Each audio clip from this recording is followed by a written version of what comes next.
Hello, everyone. I have a special guest, Alexander Garcia. He's native Colombian, and I brought him in as he's part of my Access Wellness Abroad. He is one of the client liaisons where he assists the clients to their doctor's visits. He's also a Spanish teacher, and he taught English previously in his previous life. He'll speak more about that. But he is on the ground as part of the Access Wellness Abroad in Colombia. He is such an important and vital part of my business, and I could not do it without him. And so I would want to bring him on to discuss life in Colombia. Colombia was recently ranked by CNBC as the number 2 best place for expats globally, not just Americans or Canadians, but expats from around the globe to relocate to. And it has to do with affordability, quality of life, ease of settling as the major factors. Other factors include the healthcare. Healthcare is so robust and extensive. And so you can have a glimpse of what lifestyle is like in Colombia, and you can actually hear from a Colombian, if you're considering moving abroad, the things that you should be considering and thinking about so that you can transition smoothly. You're going to hear it from him. So without further ado, Alexander, it's a pleasure having you. Thank you. Thank you very much for your invitation, and I'm glad to be here. Thank you. Thank you. So you must be wondering, how did I meet Alexander? Alexander and I have been working together since, was it 2018, 2019? 2019. Several years virtually. We never even knew what each other looked like. It was text messages, phone calls. We were working for a banking company, and Alexander was support staff. And he was always so pleasant. One year, I believe in 2022, I was doing a Spanish immersion in Santa Marta, Colombia. And I mentioned to Alexander that I'd be traveling to Colombia, to Santa Marta. And he says, "Oh, you should come visit me in Barranquilla." So he made the arrangements. He booked a car for me to travel from Santa Marta to Barranquilla. And that's where I met Alexander for the first time and fell in love with Barranquilla. It stole my heart from day one. And so ever since then, we continued to work together on a few projects. And then once I launched the medical tourism business, he was more than happy to assist me and assist my clients. He was such a vital part because he introduced me to the dentist that you see when I film. He introduced me to the dentist and a few other practitioners. So that's how vital he is. And so we are here today. Now, Alexander, please tell everyone your background. Yes, well, actually Venezuelan. Well, I'm also Colombian, a Colombian citizen. I was born and raised in Venezuela.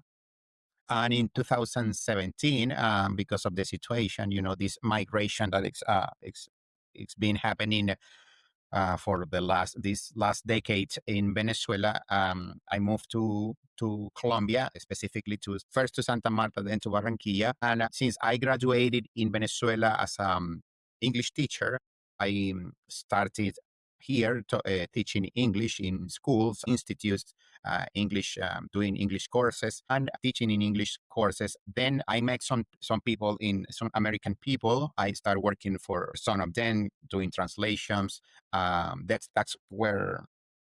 when I started working for this banking company related to mortgages and closings and things like that. And currently, I'm still working with that banking company, but also I'm working as a paralegal for some of the attorneys that also work for those for that banking company. And also in Colombia, I've gotten involved with legal issues here in Colombia. So I'm a paralegal too for a law firm here in Colombia, working in legal stuff, and also I'm continue teaching, doing some teaching regarding teaching English or Spanish to English people here in Colombia, to in Barranquilla, where I'm based currently. Perfect. Yes, Alexander also teaches Spanish. So if you are moving to Colombia or other Latin American countries or to Spain and you have an interest in learning a foreign language, you can schedule an appointment with Alexander. The link will be in the description box. He's kind and he's compassionate. He won't make fun of you or make you feel self-conscious. I understand so many people are reticent or intimidated regarding learning a language. So he will be your best guide. So with that, we're going to segue into the question. So Alexander is going to give us the perspective as a Colombian, what you should be anticipating and thinking about if you're relocating to Colombia. So number one, Alexander. He's between Barranquilla and Santa Marta, correct? Correct, yes. But he has knowledge about the entire country. So generally, what do you enjoy most about living in Colombia? Well, first of all, let me add to what you just said that I have to travel. I'm constantly, because of my job, I'm constantly traveling to Bogota, to Medellin, to Cali. So I've been around for all these years. And To answer your first questions, without any doubt, the first thing that I enjoy most in about living in Colombia is the warmth of the people, the warmth of its people, the Colombian, the kindness, the generosity and joy that you feel every day are unmatched. Also, the diverse climate and breathtaking landscape, especially in the Caribbean beaches, that makes your everyday like it is an adventure. So basically that. It's so true. The Colombian people, the hospitality, the generosity, the care, that's how I fell in love. Like, oh my God, these people are remarkable. And it's like everyone you meet have the utmost manners and etiquette. It's so interwoven into the society. So that's what impressed me as well. So, what cultural differences surprise foreigners the most about Colombia? Well, foreigners are often surprised by the physical and emotional closeness of Colombians. It's very common to greet people with a hug or a kiss on the cheek, even when if you've just met the person. Often surprised by the informal approach to planning. Plans are often made at the last minute, but because we like to improvise. So punctuality is not, it's more of a guideline than a strict rule. That's so funny. Yeah, for Western foreigners, they'll be surprised by that. For other people from the Caribbean, they understand "I'll see you later" means not today or not from this moment on. Yes, exactly. It's not exactly. It's not what So, they are meaning. Yeah. are there social customs or etiquette that a foreigner should know to avoid being rude? Yes. Yes. Greeting and saying goodbye are fundamental. Always say buenos dias, buenas tardes, buenas noches when you enter a place. Always, always. And when eating, it's good manners to wait for the host or older people to start. Basically, those. And so, what would you say your daily life is like? Your daily life is like in Colombia in terms of the commute, leisure, entertainment, food. Well, in Barranquilla, where I live, um, that it's my city, the city where I'm based. The daily life is dynamic. Commuting can be a challenge, especially because so many people opt for public transportation, like buses, or usually people also since the tax fee, the tax fares is very reasonable. They use these taxi apps commonly. Mhm. Regarding the food, of course, is delight and very reasonable too. For example, for lunch, it's common to eat what they call here a corrientazo, which is a lunch very reasonable, like $2, where you have proteins like chicken, pork, or you have a rice, you have your drink, whether it is could be a soda or a lemonade, all that for $2. So it's very affordable and complete set menu. For leisure, for example, people here in Barranquilla, they go a lot to the beaches, to parks. On Sunday, we have what they call the ciclovia, which is a bike lane, and spending time with family and friends at cafes or restaurants or at a mall. It's also very common during the weekend. Well, thank you for that. What I also found was so interesting is how health conscious Colombians are. They really invest time to exercise and do leisure activities. So when I was there at the champeta class, there were so many walking trails in the parks where you see so many people enjoying a lot of dog friendly parks. Interesting because it's very common, especially on Sunday. Well, during the weekend, on Saturdays and on Sunday, that they have these activities for all the public. They call it where there is someone dancing with the music, but it's kind of dancing with exercising. I don't remember the name, but it's very common. For example, in Bogota, very common in every neighborhood, especially in the parks. There is this guy or lady that start doing some dancing, some step, especially salsa or merengue, which are very. It's like a cardio exercise, but Mhm. like having fun at the same time. So it's very common too, especially in Medellin, in Bogota, because here in the coast, because of the sun, they do it during the night here in the coast. But that's very interesting, and people like a lot. So they usually gather in the in public spaces, like in front of the beach, and to do that. So that's Right. another very interesting activity, and also which is where you have fun and also you exercise. Right. Even in the malls, like on a weekend, you would see Yes. dancing in the malls. It's really nice to see. So, as we discussed that, people want to move abroad. So, discuss what the visa process and the residency process looks like for a foreigner. Where currently that's all virtual. It's very easy because it's all virtual. It's very weird when they require you to attend to a specific place. If you are, for example, if you are not in Colombia, to an embassy, or if you're in Colombia to a migration office. It's very weird, and it's because of things related to the background or something like that. But other than that, everything is done virtually, where you basically fill out a form, attach it with some exhibits, with some documents that you have to attach on PDF files, and that's it. And it's very fast too. It Yeah, takes it's like really the fun. whole process can take you 2 weeks at the latest. Right. Would you say it's better, specifically for an American, to start the process in the US because of the fingerprinting that has to be involved? Or are there places in Colombia that could facilitate that? Well, since all is spiritual, you can do it outside Colombia. It's It's totally better.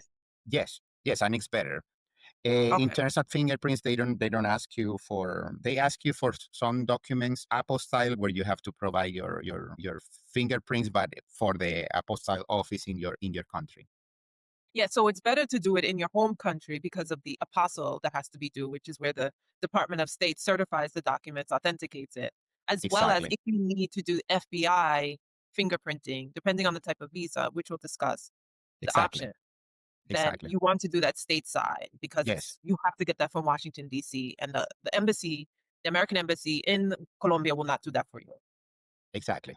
What are the visa options for someone wanting to move abroad to Colombia? Well, you have the visitor visas. They call it type V visas for short stays.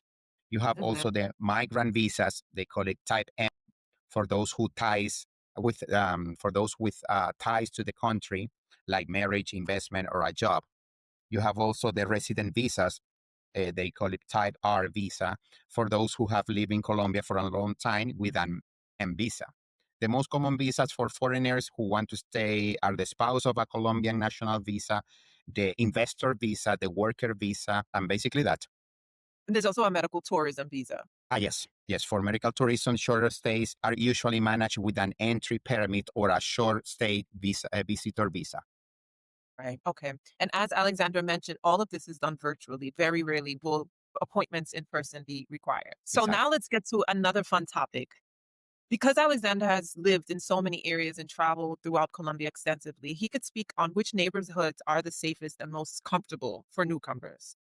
Now, start with Bogota. Well, Bogota, neighborhoods like Usaquén, Chapinero, Teusaquillo are very neighborhoods, very popular. They're popular in Medellin. We have El Poblado, very popular, and a lot of foreigner live there in El Poblado.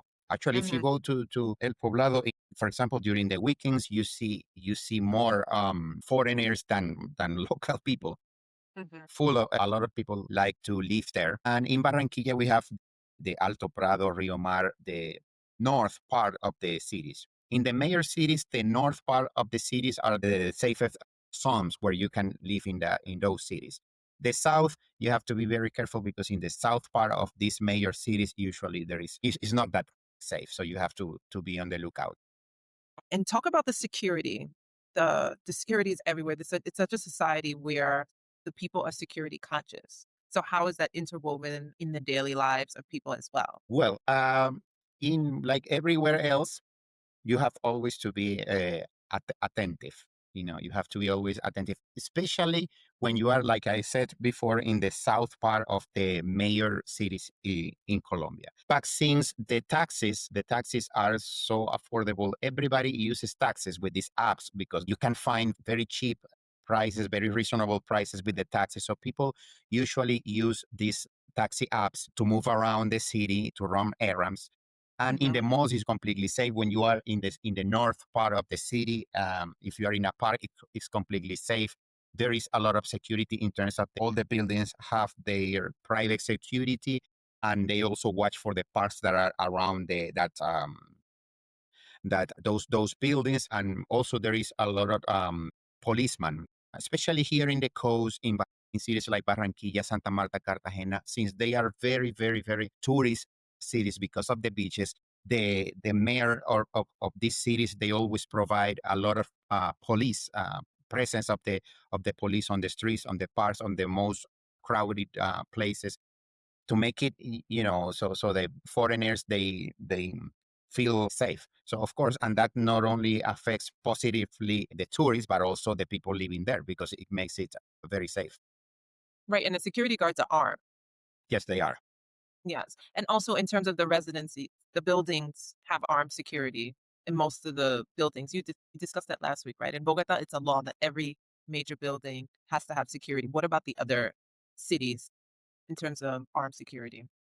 Yes, well, in the buildings, I see it everywhere too, like Bogota, like Medellin, here in Barranquilla. These buildings, all of them, they have a doorman and security with where nobody is allowed to enter unless there is a permission from uh, someone inside that building. It's a law. It's a, Okay, for the buildings. that every building has to have armed security and 24 hours, Hmm. 7 days a week.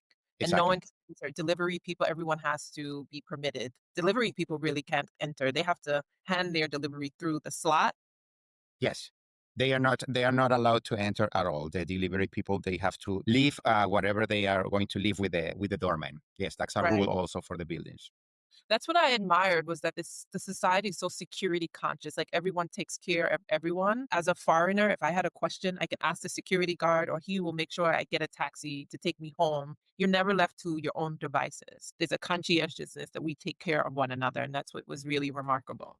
Yes, especially I think that that has to do with the background, with the past in Colombia during the 90s, where Colombia used to be, so there was a lot of violence. So the rules have been changing, making the security a priority because of that, and that's the reason they care a lot for the security in the buildings, in the malls, everywhere. Yeah, it's really interesting because the US has this individualistic approach. It's like as long as I'm safe, that's all that matters, not if we're all safe. But in Colombia, there's a conscientiousness like we are each other's keeper. It's us versus the bad guys. It's not us versus us. Exactly. Yes, that's Yeah. true. So, what would you say the process is like for renting or buying in Colombia? You could start with renting. What are the things a foreigner needs to know regarding the process? Well, for renting, many foreigners opt for rental agencies. Not only foreigners, but usually everybody opt for rental agencies. It's more because all of them, they are very serious, reliable agencies. So you don't get tricked or you don't get robbed by where there is a formal lease agreement and all of that. Yes, and also they offer more flexible options. And for Okay, buying, the process is similar to other countries. to But using. of course, it's crucial to have a legal advice, especially what they call a title study, which is done by a lawyer or a paralegal who studies the title, the tradition of the title of that property in order to make sure that it's all legal. There is no issues, things like that.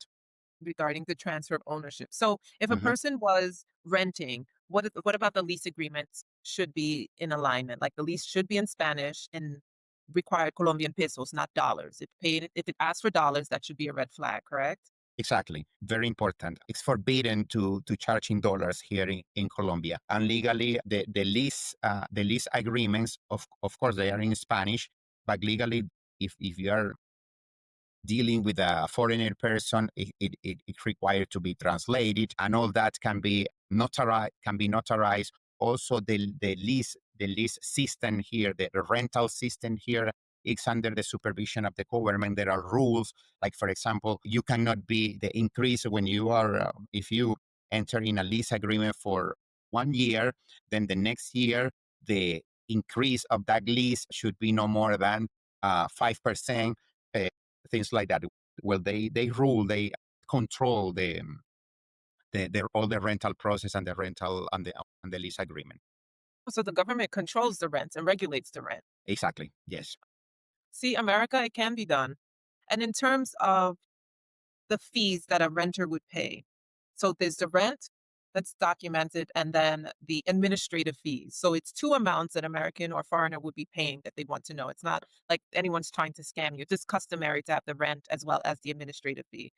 And so what would be included in the administrative fees? Well, in the administrative fees, usually what is included is uh, the payment of the security, the salary of the doorman, of the cleaning lady who cleans the common areas, the maintenance of the parking of the many of the gates are they are usually automatic gates. Mhm. So the elevator, things like that is what the, the administrative fee includes. Okay. And then utilities will be separate, right? Yes.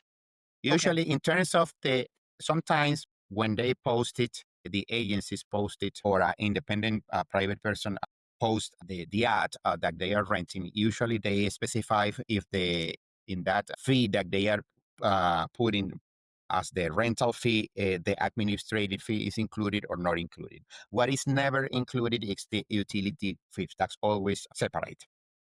Okay. And the utilities, gas, water, internet, electric. Yes, those four: electric, water, gas, and internet. Okay.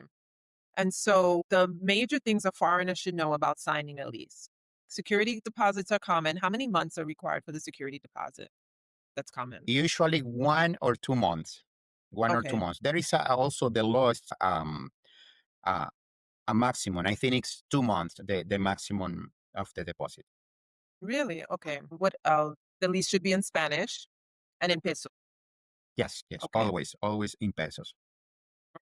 For people who work from home or heavily rely on the internet, are there areas that they should be mindful of because the internet or there could be frequent power outages? Well, in the major cities, in that depends company of the internet company that you hire because when you rent an apartment, usually because that is done directly by the tenant of the property.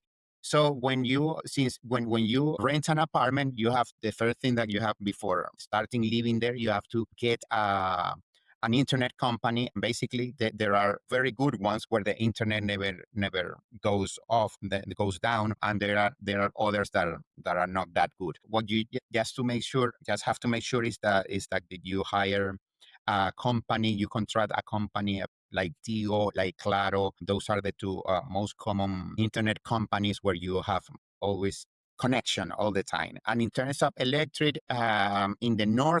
in the cities, usually you don't get, there are no, the power never goes off. But if you are in a remote area, like for example, these cabins near the beaches, you might there are opportunities where the power goes off and you have to wait like a couple of hours. But that only happens in these cabins or remote areas close to the beach. Sometimes people like to not use that not for a living, but to spend a weekend because in those cabins they have the swimming pool, a soccer field, Mhm. a volleyball court, and you have the beach.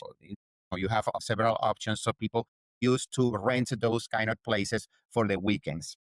Okay. Understood. And what about rainy season? Does that affect the internet or no if there's a reliable company that you're using If or there is a electricity? reliable company, it never goes off. That's good to know because so many people work remotely. Exactly. Yes, like I do. I've been Yeah. working for many years, and I can tell that the most important thing is to have a reliable internet company. Okay, so someone who works remotely moving to Colombia should really be mindful of the internet provider or electric company that they use to provide them with service. Exactly. Okay. Okay, so what about opening a bank account? How easy is it for foreigners to open a bank account? If you are legal, it's very easy. Like if you have It's of course, if you have you need to have at least a visa, any type of visa, a visitor visa, migrant visa, any type of visa. You can do it. Some banks accept only a password, but it's not that common. But if you have a visa, any type of visa, you are able to open an account. And what you need basically is your document, your legal document. If it is a visa that your visa is legal, is current, is valid, and that's all. Sometimes they ask for, if you're a foreigner, they ask for statements from other banks, the banks in your country, but not all the banks requires that. Okay. In terms of apartments, I forgot to ask you this. So what are the documents required to have a lease that a foreigner must present? Your legal document to be in Colombia and statements from the bank that assures the landlady or the landlord that they that you have the incomes to afford the renting. Okay. So in terms of the legal documents, if a person is staying, well, legally to stay in Colombia is 90 days. So a person can show their passport. But if they want to rent for an extended period of time beyond the 90 days, they need legal permission, A, to be in Colombia. So they'll have to show a visa or a cedula that they can actually be in Colombia long term. Otherwise, the landlord, the landlady will not be able to rent to you because you don't have legal authorization to remain in the country beyond your passport, correct? Yes, correct. Especially if you are doing it through an rental agency. Because sometimes if there is sometimes when the people it's not that common, but people there are people who don't use rental agencies to rent their apartments or their properties. So sometimes they are more flexible in terms of if you're not completely like they are more flexible on that sense. Mhm. But that's the most important thing is to be legal in the because that makes it for the landlord or the landlady they are more confident that Mhm.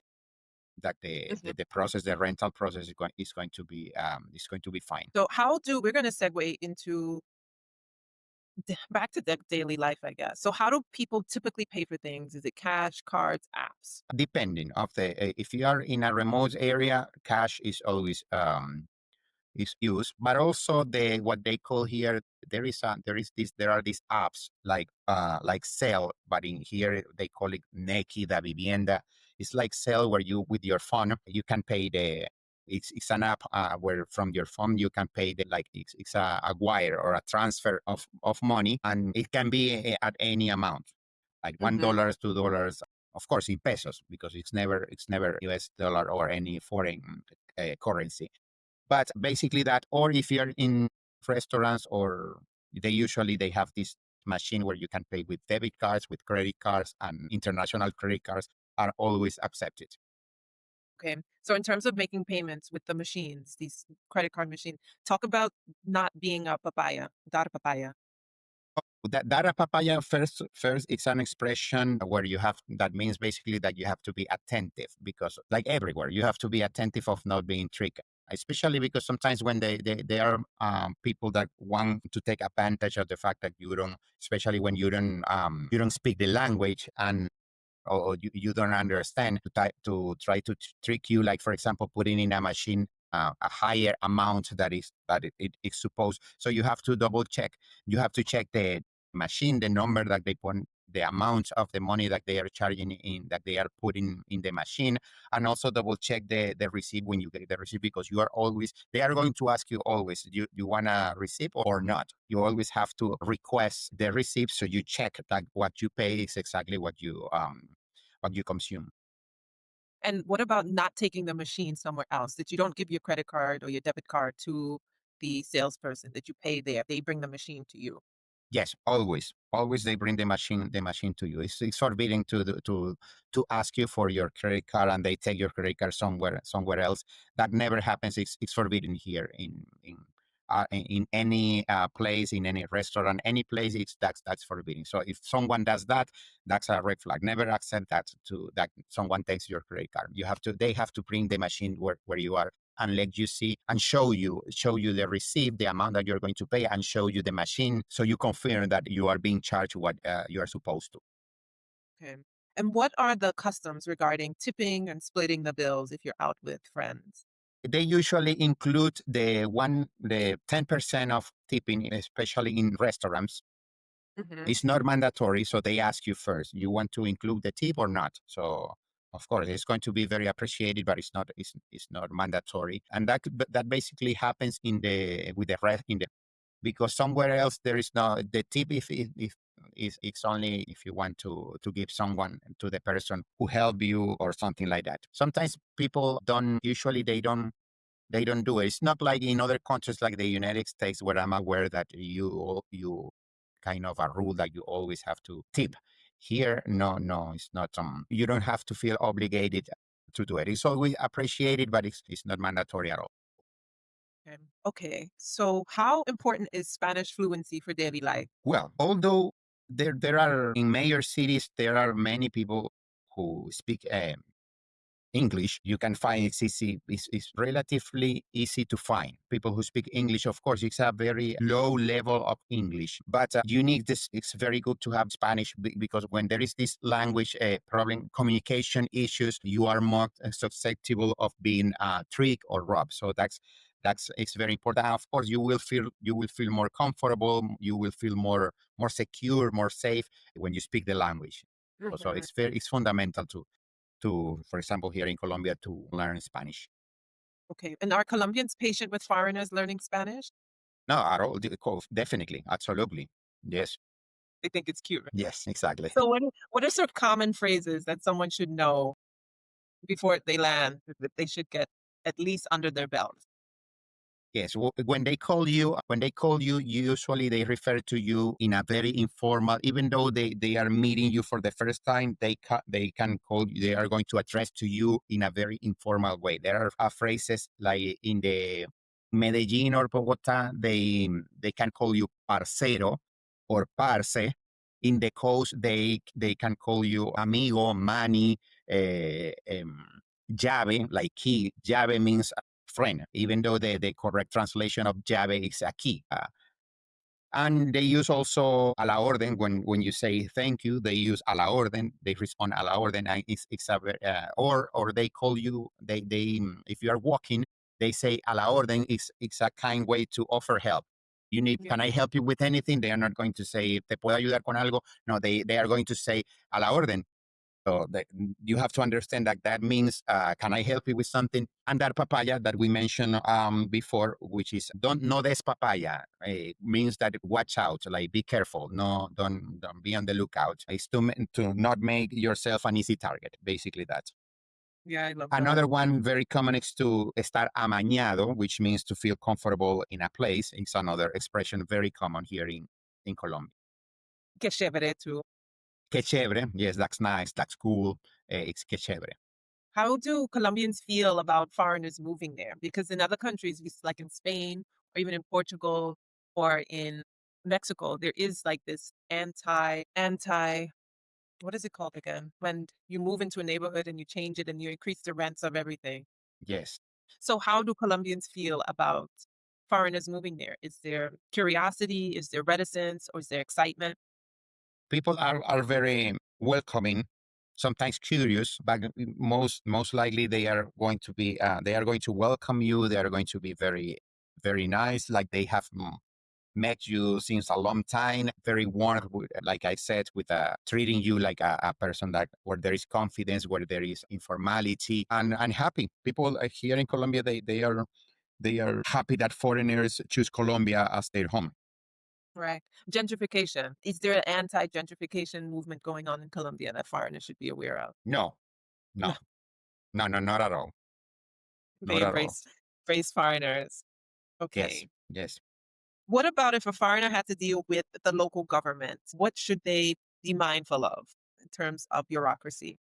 Well, if it is related to migration matters, it's very, like I said before, it's very easy. Everything is virtual. If you have to deal with other agencies, government agencies, you have to be patient because the public system is crowded. It's kind of there are a lot of, for example, in the courts. God forbid you have an issue with where you need to go to a court for a complaint or something like that. You have to be patient because it's crowded with people. The system is since they have to handle so many cases. The system is full. So basically, the attitude that you have to have is patience.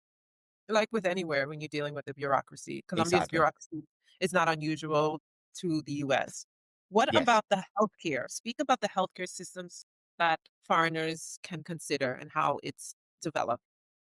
Yes, well, once you get a visa, you have the option of what they call here EPS, which is the health uh, the health system that the government handles, where they provide the health for everybody here in Colombia, and it's not difficult to be registered to get the subscription for that for that system. And if you want to go with a private insurance, you can do it because they are also very affordable. And the advantage is that you will have your appointments are going to be faster than the EPS system that the government provides, especially when you are requiring an appointment with a specialist like cardiologist, a neurologist, or those type of specializations.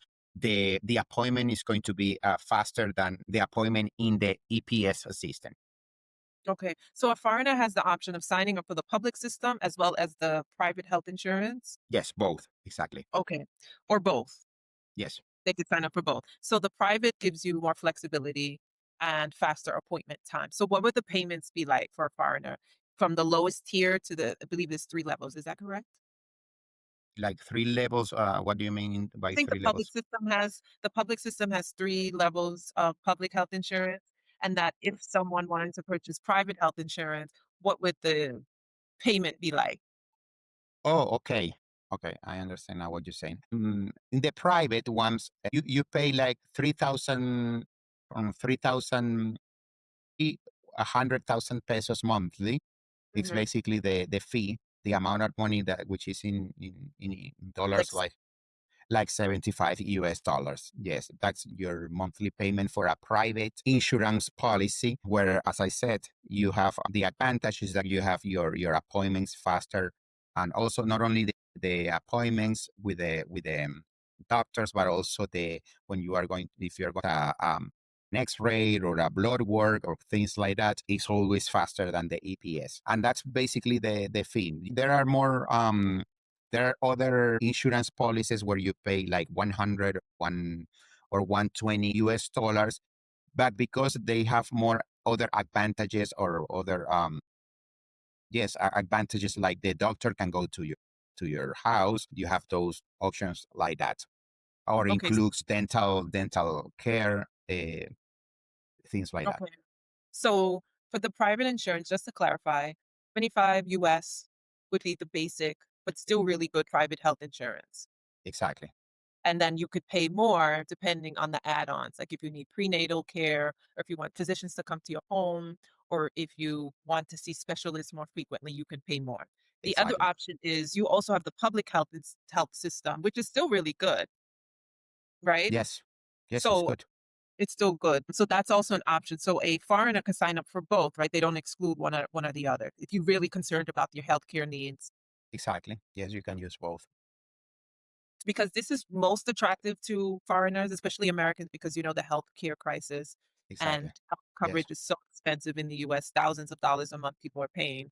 And so if you're thinking about moving abroad, Colombia outranks the US and Canada. I believe it's number 18 as of 2025 in healthcare, and it offers extensive, robust, advanced healthcare. Especially if you live in the US, you're probably walking away with a few ailments and difficulties. Colombia is a really soft place to land if you're concerned about healthcare. Also, in terms of signing up, is relatively low threshold. So you can have your cedula, your visa to sign up for whichever health insurance scheme. Otherwise, you would be paying out of pocket, which is still it's still relatively inexpensive for Americans. Yes. Yes.